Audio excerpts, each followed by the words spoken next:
I am Tony Selden, your host for today's fresh new episode of Parentology. Parentology is a show for all the rookie and tenderfoot Bhutanese parents. Today we talk about a phase in a parent's life where, like most parental experiences, your excitement meets confusion and concerns. I know for a parent that does not narrow down the topic for today, but here's another clue. This part of your child's life is considered a stepping stone for his educational growth. In fact, research says that it gets your child ready not only for the formal setup of educational learning, but it also prepares your child for social and behavioral growth. Yes, today we discuss about ECCD opportunities for your children and what you need to know before you send your child off to the nearest ECCD center. I am delighted to have two of our ECCD facilitators from Thimphu with us to enrich our discussion here today. We have from Hejo ECCD, Madam Yangri, who's a facilitator there, and we have Madam Tring Yangzom from Tiny Toes ECCD. You are probably thinking that we should also have a curious, concerned parent in the mix to make this a good Q&A session, but that's what I'm here for. I am a curious parent and I hope to fetch some concrete assistance to help you decide if and when you should send your child to an ECCD center. Welcome to Parentology, Ila. Thank you. You're welcome. And a lot of the people, I'm sure, know what ECCD is already. But for those of you who do not know what ECCD is, it stands for Early Childhood Care and Development. Now, when we talk about ECCDs, there's a lot of daycare centers, Montessori, there is also creche. So is there a difference? If you could maybe tell us if there's a difference or if they're all the same. They are actually all a form of preschools, right? They're all actually a form of preschools, and and each program caters to children under the age of 5 or up to the age of 5. They're basically the same thing. Maybe the terminologies are slightly like British or American, right? Like creche is British, and it's for very young children. For like mostly breastfeeding children, no? Right. Till up to 3, I think, creche. Right. Then the play daycare or play school, 3 onwards, up to 6. That's how we actually differentiated. Creche, Yes. Play school, then what did you mention? There is kindergarten, nursery, and Montessori. Kindergarten comes with play school sometimes, sometimes separately. It depends from country to country more. Yes. And ours has been put together in the play school. So in the ECCD, we have the play group, the nursery, and the kindergarten. These 3 are there in the play group. Now, there are a lot of parents just like me out there wondering if they should send their children to school. But before we answer if they should go to a ECCD center, the first question I would like to ask our teachers here, or facilitators here, is what are some signs that we need to look for to know if your child is ready or not? We have certain ages, no, where we put our children in play school, like actually it's supposed to be the age of from 3 to 6. Yes. Okay, some parents choose to put earlier, which may not be so good, but they think they really feel their child is ready because the child is suddenly excelling at home and performing different skills, so they think they're ready more. But from my point of view, I feel they should just send the kids when they are the right age. It doesn't matter whether they are smarter than the other child or not. Because education is not so much about excelling, no? Yes. I mean, from my point of view, education has to be wholesome. We should have everything. It's not just about knowing your alphabets and your numbers and all that. That doesn't say you're educated, no? Yes. From my point of view, I feel like our job is to develop the child, develop their skills, develop what they are most good at, no? Yes. Rather than to try to impose our views and our ways of defining what excellent is or good is. So you think age is a huge factor here? I think if everybody follows the same age, it would be good. Because even if your child is so smart, they'll excel even when you put them in the right class, right age. This is coming from a person who's not a mother, but who has been with little children and who I observe young children and to see whether they are actually ready to come into my place. Mula, the signs that I look for personally are how energetic they are, because that means they need to use that energy. Mula. So the energy level. And then another thing is if they are already showing signs of curiosity, like, okay, I need to go, why are my friends going? If they start asking questions like that, then they are ready. Yes. That's what I think. What if the parent does not have someone? Yes, desperate, does not have someone at home, and the child also seems to be comfortable being out at a daycare. What do you think about that situation? Yes, that's perfectly okay. From the past few years, we've been taking in younger kids because we feel the mothers. Actually, we don't take in under 3, but knowing that the mothers need help. I think this is where, like what you asked earlier about what's the difference between play, school and nursery, that sort of comes into play there, because preschools and ECCDs are supposed to have structured, some sort of structured learning that is supposed to, help with the holistic development of a child. So that means like there should be more structure in a preschool. That's what I think, in a preschool and nursery school. Whereas like play schools, that's where you asked earlier, is more socializing. Like the ECCD, no? The 3-year-olds, you know, 2, 3, 4 years, they're socializing, playing more. So it's more play-based and a little less structure. So I think that's where we can differentiate what would parents like, Mona, what would you like for your child, and go with that. Oh, Les, talking about signs, and what are signs that definitely tell you your child is not ready for a play school? There are several signs. For example, your child is very hesitant, not ready. The child is scared. Or sometimes a lot of parents use this going to school as some kind of punishment also, no?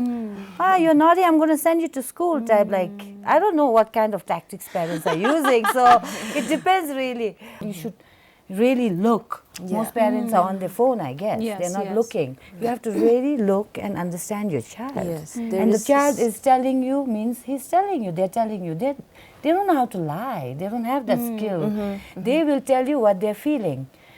And we have to listen. So that's what I request all the parents to please listen to your children. That's a very good tip. There is something called child-led, like a terminology. So basically what Siring is saying here is like to listen to your children. And what I said earlier about curiosity, if your child shows that interest, then they're ready. But if they're not, then don't force them, because then it becomes a punishment. They don't look forward to it. Then it's imposed, But there are also some like developmental signs, like they're not potty trained. That is a sign. They're not ready to go out into the world and play with in their huggies. They're not ready yet. So I think that's a sign too. And if they're not eating on their own, if they're not eating on their own, that's what I think. Like those are tasks. Those are tasks that you should, like not completely on your own, but at least be able to like eating with a friend. If they like to be with friends too, that's another sign I see. What would you say to parents who want to send their children so that they could learn it? Maybe because they're the only child in the family, they don't socialize as much, they're spoon-fed, literally. Well, then I say that you should at least start it at home, because you are their first teacher. Yes, parents are the first teacher. So you should start this, introduce these skills to them at home, and then we are there to pick it up and fine it for you. Yes, we make it fun. I see. All right. The fine-tuners. Fine-tuners we are. All right, that's what we are calling the facilitators here, the fine-tuners. I want to touch on the topic of, you said hesitant children, shy children who do not want to initially be amongst others. How does a parent prepare a child someone who is, let's say, older than 3 is ready for daycare, but the child Having seems trouble, very, no? yes, shy. Adjusting. What should a parent do? You must be having your own techniques. I have many techniques. So you should Let's- share. Yeah, we can like share. in Tiny Toes, we used to do like a lot of kids. No, they're first shy. Firstly, they come from different backgrounds. Mewa. Some parents are very strict. They already tell your kids not to do this, not to do that. So as soon as they come, they're like confused. Do this, do that. What do I do? And the mother's like, say hello, and I'm like, you don't have to say hello. Yeah. The child is not in. So things like that. So at Tiny Toes, what we have been doing so far is really making the child feel comfortable. We sit down with them, talk with them, don't ask them to do anything. Then some kids come into my office, I leave some crayons, papers in my toys, they come play. And then at one point I started keeping a guinea pig. So that when they come, they look at the guinea pig, they get distracted, no? So, you know, there are ways to kind of distract them more from their fear. So things like that. Then I also sometimes used to just assign one teacher mainly just with this child. Sometimes it'll even take a month or 2 for the child to get used to. So we used to apply all that. We have to do different. Every child is different and every child is special. So you have to give them time to know themselves. No? It's very reassuring for parents to know that there are techniques in place to look after children who are extremely shy, because I know it's one of the very common symptoms of an only child, because they don't get to socialize with other children as much. So that's really reassuring to know. Because socializing is coming with so many conditions, I believe. Oh, what do you mean, Lo? What do you mean? Because parents are always even teaching you how to socialize. Now you tell a child, say hello. If she just wants to say hello, it's her way. You are like, sit straight, say hello, say nicely, head up, head down. Guilty. Sorry. So No, but no, this it is something true, that it's we true. need to We hear. Parents, we really condition our kids to act and do things a certain way, and that confuses the child to open up and be themselves. So they're always doing something and doing something that's being told, either by parents, then when they go to school, it's by the teachers. So where is the chance to be yourself and know yourself and discover yourself? And all this should start at ECCD, because imagine a little child, 2 years into the world, just learning the language, learning about the world, and suddenly these parents do this, do that. So many. Poor thing, Yes. yeah. How much can this little child take, yeah? It is mainly about just doing in front of them, because when you just do things, then they know what to do. Because when you tell them what to do, then it becomes like, oh, I need to do this. But when they watch you do something, they go, oh, maybe this is what I'm supposed to be doing. You know, By so example is the not best. by Living But most by of us example. don't. We don't do it, and we expect the child to do it. There's just too many expectations from our children. For example, things like an adult is allowed to forget, but a child is not allowed to forget. Why is that? Yes. You know, your husband will say, "Oh, nga dari dimi jande." Yeah, ina. Aludi, ay nga bag jande. Shit, tamashit. Kachimo, danse mabiwa bag. What is You're that? right. Everybody forgets. Or even you're not allowed to fall, no? Some Oh, parents, yeah. they hit the kid for falling. So imagine this little child, little brain is confused. Yeah, what is this? Falling also a crime. Exactly. Everything is a crime for a child. Forgetting, falling, dropping. It's so sad. They're So- reprimanded for yes, every little. everything. Yes, exactly. And right now, as you said, they're just 2, 3 years old. They're Too young. learning to Too young, yes. be a learning. person. Yes. So be a little more forgiving, have a little more patience, and live by example. This, I would like to reiterate on this, because I never would say Mishula if something was offered to me.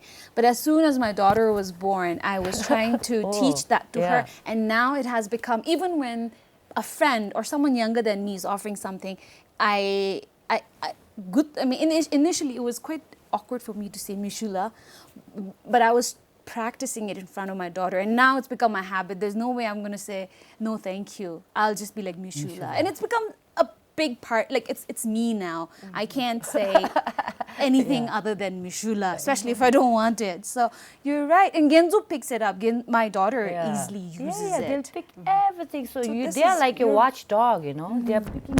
So if you see your child and get irritated and wonder where all that is coming from, it's coming from you, It's time from to- us, because they are totally a reflection of us. Up to a certain age where they start forming their own personality and character, but up to a certain age, we are their world. I really, You're right. yeah. Our society is not of the, how do you say, like bold and, you know, talk about your feelings kind of a society. So that is probably the reason why we have a lot of shy children. Nola. So then how do we get them ready? How do we let them open up? What I do personally is I recommend, I don't have children of my own, but I do have nephews and nieces and lots of little kids around me. So what I do ask parents to do is just to take them to the park even. But of course now with the COVID situation, park is not An option. an option, but to have those little play groups, play dates. You know, it's a Western concept, but we are a cosmopolitan city now, so we can practice those strategies as well. Taking them for little play groups, letting them play next to each other. They don't have to play together. You don't have to say like what Siring said, play with your friend now.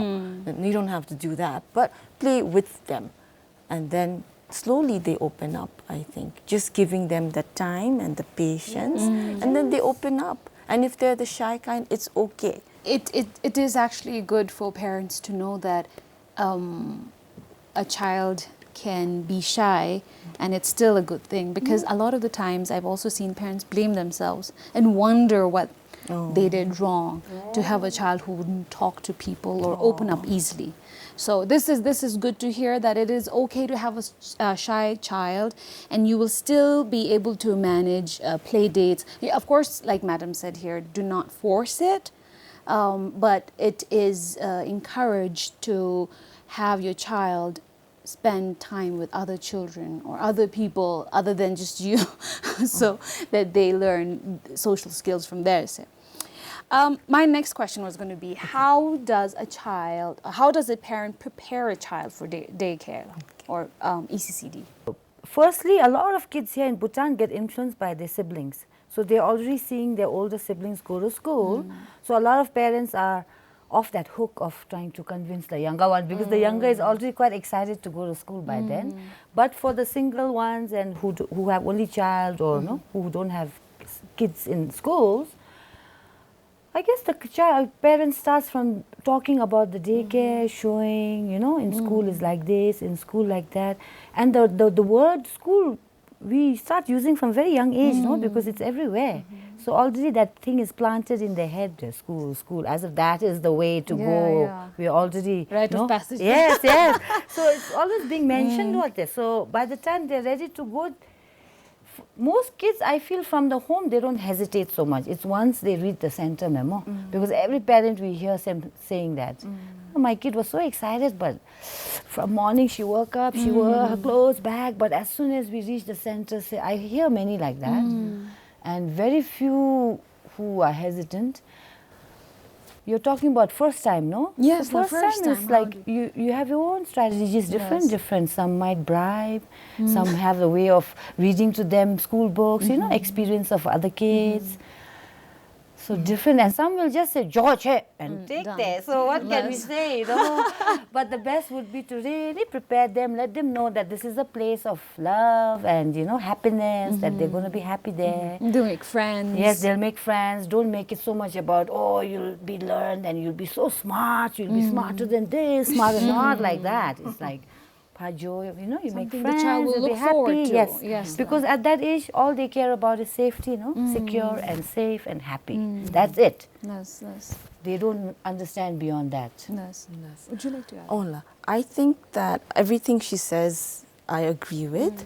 And I also think that as a parent and as the adult who is responsible to move your child onto the next social structure, into the, you should be prepared yourself. So, so because the child actually emulates you. Whatever you're thinking, however you're feeling, they are actually projecting you.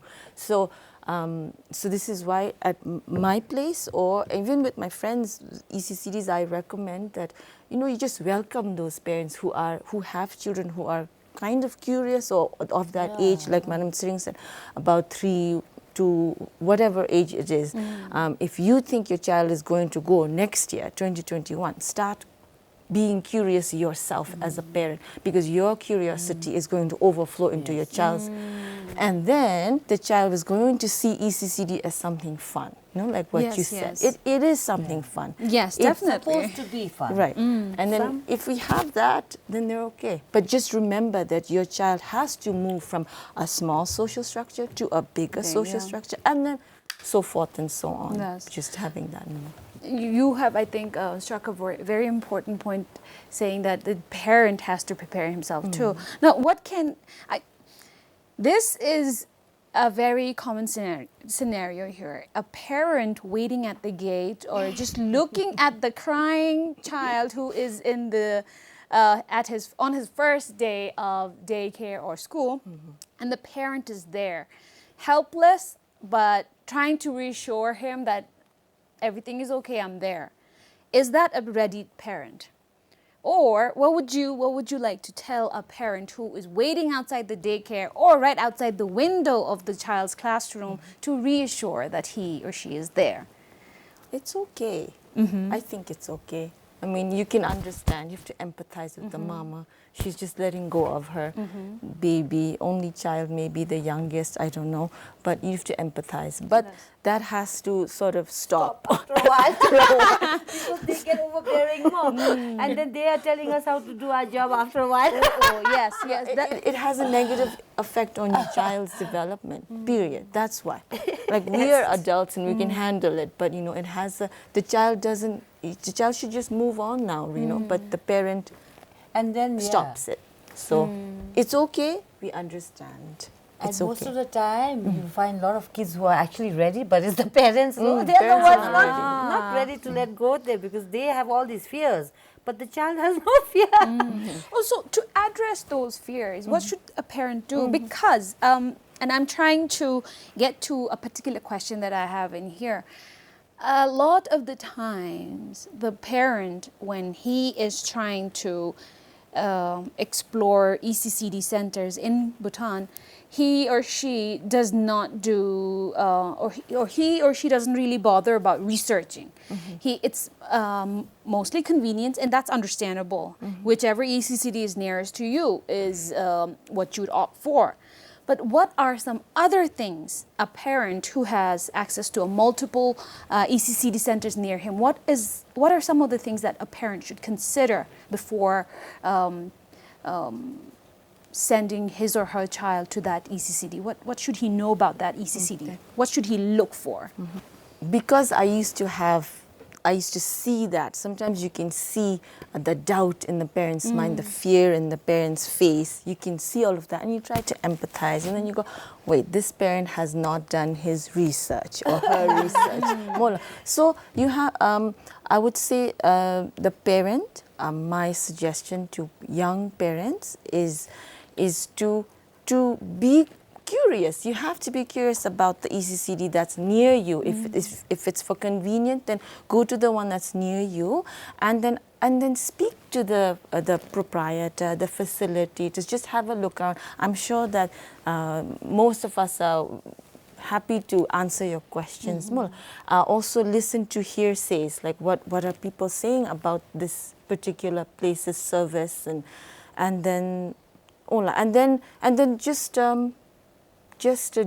know what you want for your child from that center, because some centers are very play-based, some are sort of structured, academic, some are in between. So know what you want for your child, and then go and then visit. I think visiting ahead is important. Yes. So visiting is important. Yeah, I think it's important because for anybody, before you do anything, you always kind of do some research, no? So just like that, even for your child, it's good to go and visit all of them, see what they have.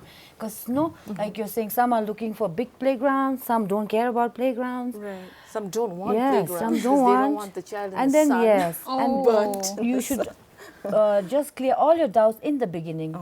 Then you decide. Then later, at least then you can't come and say, wait, what, how come? No, Right. you've cleared all your doubts. The energy should be good. I always tell the parents, you know, and I also tell the parents to let their kids decide. Some kids, Of course. as soon as they go to a daycare, they're happy there, they don't want to leave. So I was like, maybe he feels good energy here. Right. And I always advise, please go visit, because there are so many nice ones around, you know, no? Yes, yes. It's And subjective. it's the main, because we are also in this business, of course it's business, but we are also concerned for the child's welfare. So whichever child comes to our center, we try to give the best advice. Go look around, see which one you like the best, see where the child is happy, whether he's safe and secure, because some may not have, no, like Yes, that's safe access to toilets and I don't know, security.